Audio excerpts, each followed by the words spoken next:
చూడండి, దీనికి కంచేశారు. ఏమిటికి? గొడ్లు గిడ్లు వచ్చి ఆ చెట్లు పాడు చేయకుండా ఉండాలని అవి సుమక్షంగా పై పెరగాలని ఓన్ ఏం చేయడాడంటే అవి తడికేసి నీళ్లు పోషిస్తూ పెంచుతున్నాడు.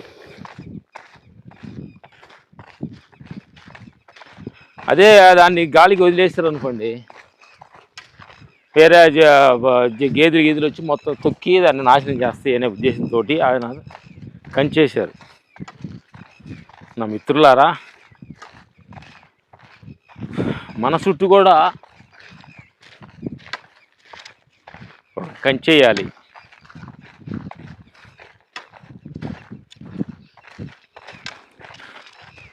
ఎందుకనంటే మనం ఫలానా అని ఒక గుర్తింపు కంచేయాలి. లేదంటే అర్థమైందల్లా కంచేయలేదు అనుకోండి, మన నోటికి ఒక కంచేయాలి.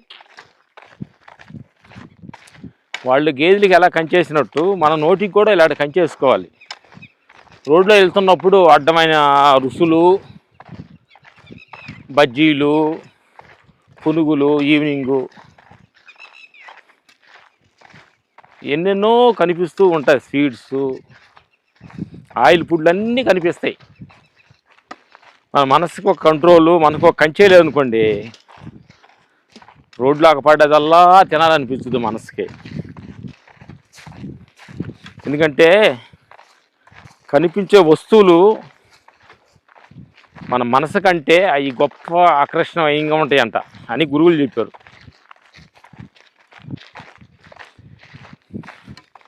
మనం వెళ్తుంటాం, గబక్కన ఏదో తెలియని ఒక కనిపించుతే చూడంగానే బండి ఆపేస్తాం. అందుకని మన మనసుకు ఒక కంచేయాలి. నేను ఇదే తింటాను, ఇదే మాట్లాడతాను, నేను ఇలా ఉంటాను అని కంచేస్తే కొంచెం సేఫ్గా ఉంటుంది.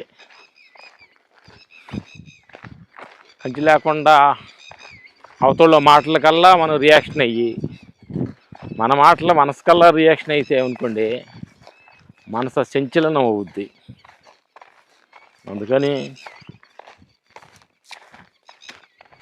నోటికి ఎప్పుడు కూడా కలెక్ట్గా